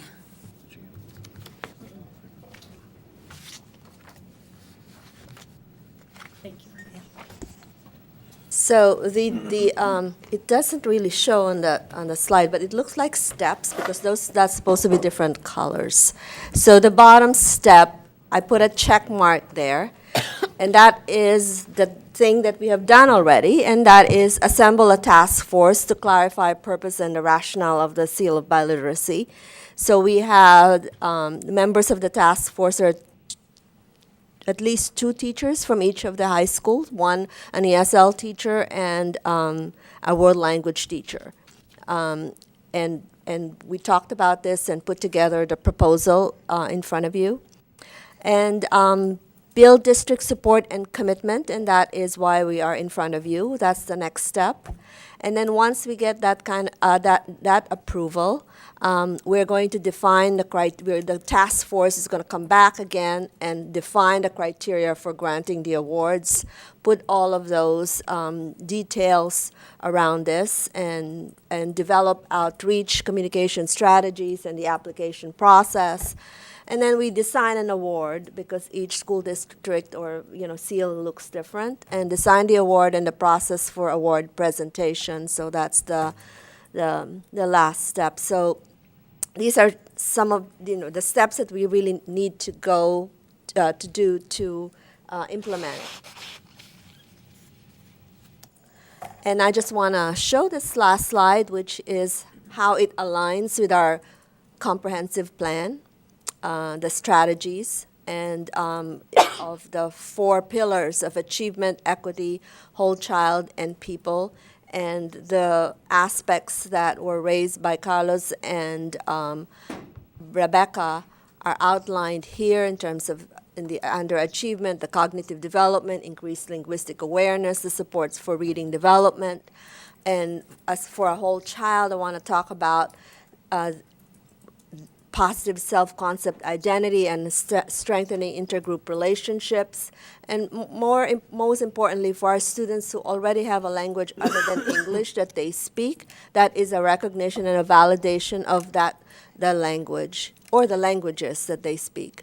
And equity, higher scores on standardized tests, and higher academic performance in college for students who are literate bilingual. And under people is employability. The prospects of future employability for our students is as well is there with the Seal of Biliteracy. And in front of you, you had a first read of the board resolution. And questions? Talk a little bit about the time frame. So you had the steps. When do you envision awarding the first seals, and what's the process for getting there? And then also the costs and where that is. So because this is proficiency based, we have to assess the students' proficiency in the language. So we are going to use an assessment that has most of the languages that our students already speak, which is called APPL, APPL. It's not the Apple product. However, this assessment does not include Somali. So there is another company that we're going to use for Somali assessment, and that's Avant. So there's costs associated in terms of the tests, which for Apple is $20 a student, and for Avant is about $50 per student. The plan is to have an application sometime for seniors in the around end of the first semester, and then have the assessment in the spring, and and assess the students in the spring, and then so that then we know by graduation time who are the students who are going to be awarded the seal of biliteracy. So it would not be in effect for this year, it's It's for next year. We don't really have time to do that application process, and we do not have the criteria yet designed.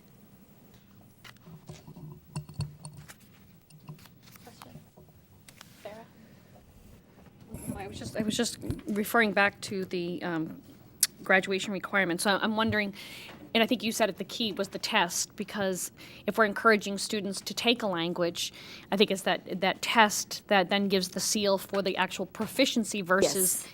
taking French for 4 years, and then you're not Not really be able to. Some could be proficient, some could not be proficient, but because English is their first language, then they learn Spanish. But if they don't take this test, then they don't get the seal. Am I Yes. understanding that correctly? Yes. Okay. And vice versa.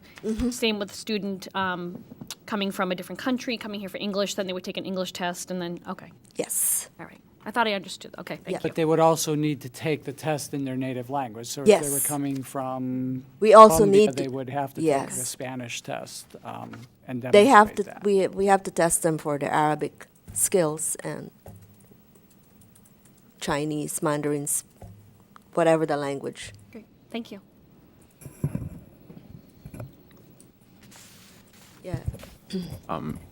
Thank you, guys, for presenting. So first of all, when I first heard about this, you guys brought it up to a curriculum committee. I was just so happy and so excited to hear about something like this taking place in Portland schools. And the part that I was most excited about, by the way, I don't have a question, I'm just going to talk. That's fine. So relax. So the part that I'm most excited about is like you brought up in how it aligns with our comprehensive plan with the whole child, the positive self-concept and identity. And so when we talk about our home languages, our heritage language, and so often when we come to this country and we have the pressure of learning English, we're almost shamed about our home languages. And I remember when I moved to this country, when we'd go home and mom's talking Spanish and we're like, no, mommy, talk English because, I have to learn. And then you almost don't want, and so something like this is going to have kids go back home and embrace that heritage and embrace that home language and not feel shameful for it. And I know that that's never the intent because we need kids to learn, to be proficient in English as well. But that's a byproduct of when we have so much stress and so much pressure for them to be English proficient. So recognizing that there's so much value in them being bilingual and them still being so appreciative of their culture, and this does that. Okay, so I'm just so excited about this. This is actually the most important part of the seal of biliteracy, and it's really intentional because I think that we shouldn't be learning English at the expense of losing our language. Yep. So I think that's an important message that I want our parents to understand as well, because there are also parents who do not understand that they need to keep that language, particularly if they're not as fluent in English. So it's important to have that as well. Absolutely. I would also just like to add, just to put ourselves in the mindset of a teenager who speaks one language at home and is learning English at school, that sometimes we might doubt ourselves in our own home language. And that has very precarious implications. A seal of biliteracy can really help a youth feel the confidence if they can show that they have not only English but also another language. That's a tremendous boost of confidence that flows over into other aspects. So. I think that's one of the reasons I'm most excited about this. And just a little anecdote.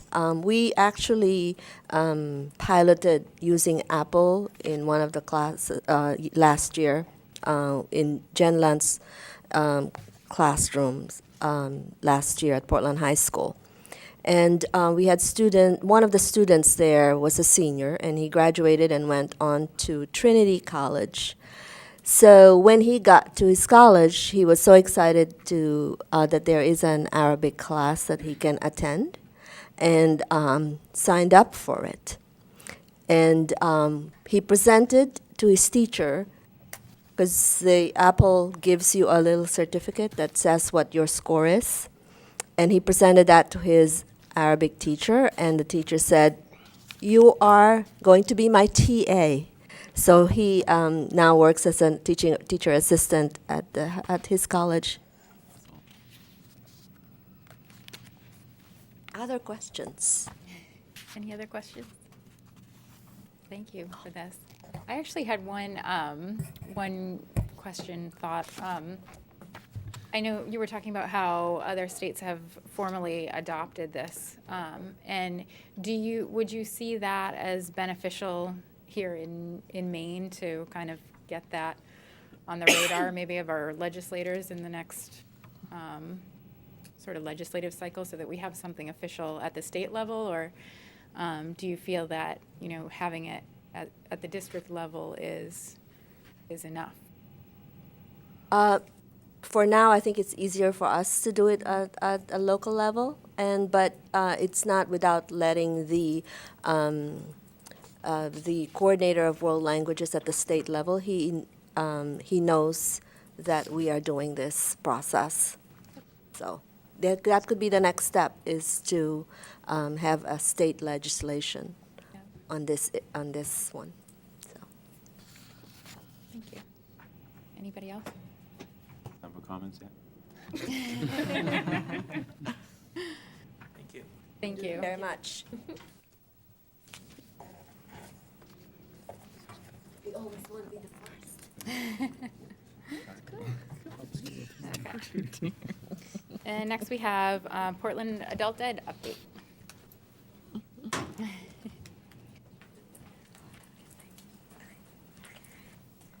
Okay, great. Thank you. I'm not going to take too much of your time tonight. I could go on and on and on, but I know it's late. I did bring 3 different items that you have on your desk.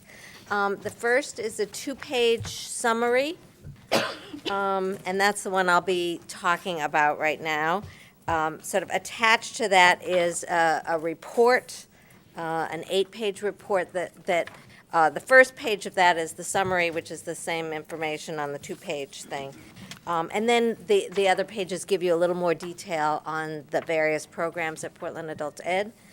And the final document is, and this is still hasn't been finalized for distribution, but it is the annual report of the new Maine Resource Center, and I'll talk a little bit about that. So if you look at the summary, I wanted to just share a little bit about the breadth of Portland adult education, because I, for one, even though I've been a resident of Portland for many, many years, never set foot in and never learned anything about the academic programs and all the different kinds of activities that are going on. The faculty, the staff, the students, it is an amazing place, and there are lots of different activities going on that are worth looking at. The first areas are academic programs. So we have students who are studying, and obviously right now we have a lot of students who are studying English, but we have a lot of students who are studying for their high school diplomas, and also taking the what is now the HiSET, which used to be the GED for academics. In this, and these are for last school year. We taught 280 students in academic classes, and that includes math, science, social studies, all kinds of things. 105 students passed their HiSET, formerly GED, and 42 received a high school diploma. And one other program as part of the academics is college transition. So students who are either in the academic programs or who might have taken a GED work with our college transitions person, Anya Hansen, and This has been tremendously successful. She works with probably 40 to 50 students. One of the highlights that we wanted to talk about were that 24 students received these James and Marilyn Rockefeller Transitional Scholarships, and 16 alumni achieved placement on the Dean's List at SMCC. So we're very proud of that.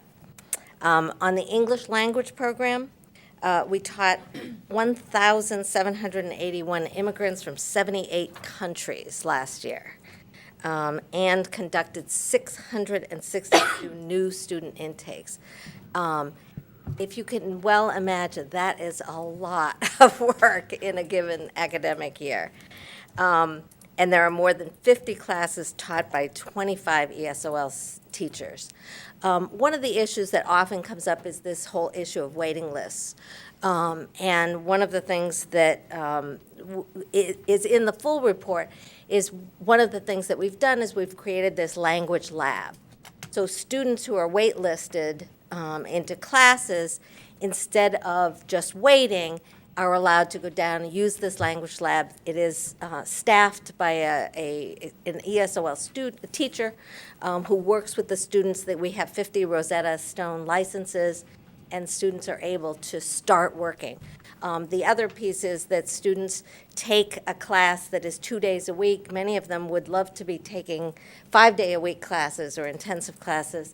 And again, they can go down and use the language lab to enhance the classes that they're getting right now. One of the things that we're looking at for next year is expanding and adding another 7 or 8 classes.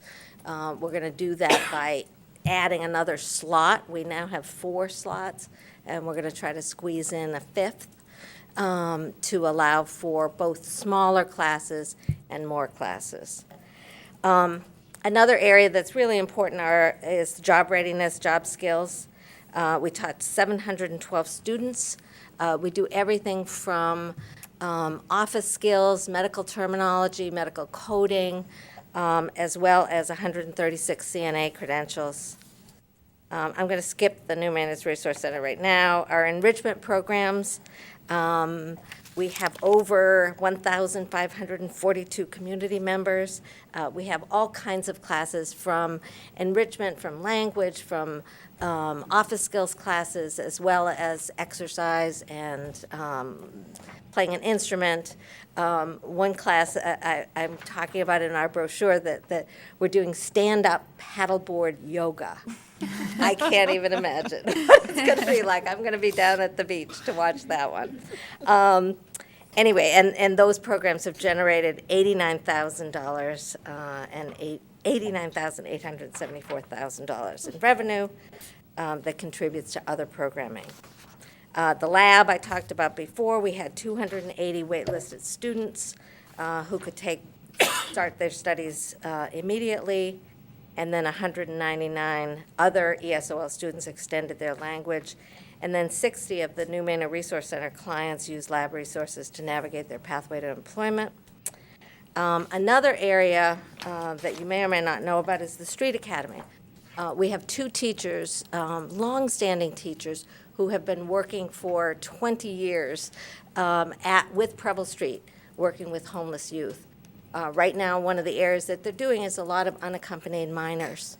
And they're working with them not only to help them get into high school, many of them have been placed in the high schools, as well as helping them with HiSET or anything like that, but also doing some counseling. And working with them to integrate and discuss some of the problems and issues that people may be having as unaccompanied minors, and really offering them the support that they need. And finally, and again, you'll have a long report at the New Maine Resource Center, we have a lot of foreign-born adults who are coming here with degrees from other countries. I attended a job skills class one of the first weeks I was there, and in the class there was a lawyer, 2 nurses, a doctor, 3 engineers, and 3 or 4 entrepreneurs. And one of the issues is they come here and they can't be credentialed. And so this New Maine Resource Center, one of the activities, they're working on getting transcripts translated as well as there are companies that will certify your credentials from another college, from a college in another country, to basically try to get people, our goal is to get people into the highest level of employment they can enter, and then work with them to increase, get college or technical school or whatever else. Recently, we had an EMT class that SMCC is running, and we have several doctors and nurses who are coming. So in the next year or so, you may see ambulances with lots of former PAE students who are, multilingual and who have skills. I mean, these are people who are doctors and nurses in their home countries. So, it is an incredibly rewarding part of the work. And I think the folks who are running it and working on it are doing an amazing job. You'll see we served 438 last year, 299 received career advising, 285 did other kinds of things. We'd have all kinds of work groups for medical people, for legal people. And then we taught over 78 job seekers in the job class. And those are basically talking to people about American work culture, resume writing. We have people who come in and do mock interviews. And 77% of those participants found employment. So that's just a very quick summary of what we do at Portland Adult Ed. Thank you. I don't know Any if there are questions? Thank you, that's killer.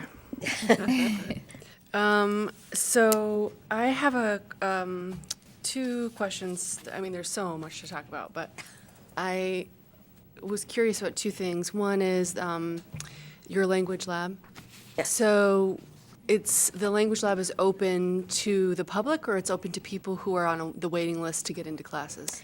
Well, it's open to people enrolled at Portland Adult Ed. Okay, but who can't get in a particular class that they? Not necessarily. The lab is open to either people who are currently in classes if they want to enhance what they're doing in the class, or to the waitlisted students. Okay, because I was thinking of how beneficial it would be for the waitlisted students, and if there's data on how it improves the students' incoming achievement Right. as they're incoming versus someone who wouldn't have access to that lab on their own. Right. Because Right. I feel like if you could prove that it was beneficial to getting people started, the funding sort of finds, things Right. that if you follow data. As a matter of fact, we actually have a small grant, and we are looking at that very thing. Yeah, it seems pretty great opportunity there. Yeah. Which leads me to money. So you create revenue, We like 89. what is Yeah, if you look at this report Yeah. on the back, Yeah. it tells you our revenue sources. And we basically have, a roughly $2 million budget. $1 million comes from the school district, and the other $1 million comes from grants, both federal money that comes through the state, as well as private funding. And then we have that, the enrichment registration is that purple little Okay. block there. The purple little tiny block. Yeah. And the revenue that you create stays within your budget for Yes. you to reuse? Yes. Okay, good. I just wanted to make Yes. sure. Yeah. Because, I feel like if you generate it, that's Right. useful for you. Yes. Okay, cool. Thank you. Any other questions, comments? No? Okay, thank you you. very much. I welcome you all to come visit. Thank you.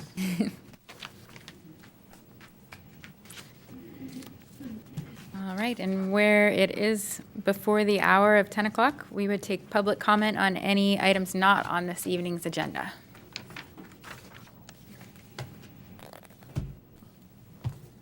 You can state your name and address. Yes, my name is Tim Atkinson. I live at 24 Hartley Street.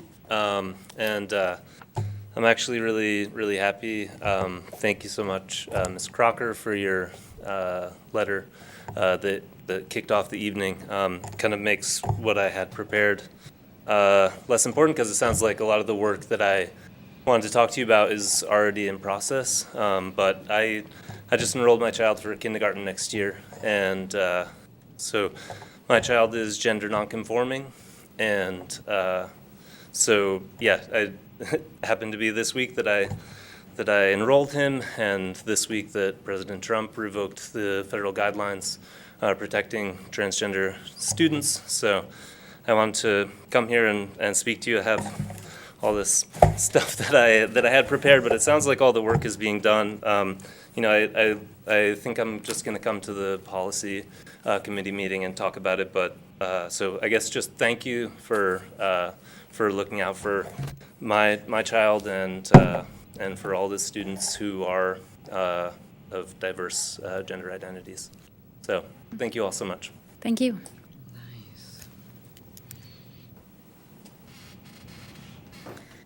All right. Seeing no more public comment, I would take a motion for adjournment. Ms. Seeliger, seconded by Ms. Hatzenmuller. All those in favor? It's unanimous with the students in the affirmative. We're adjourned.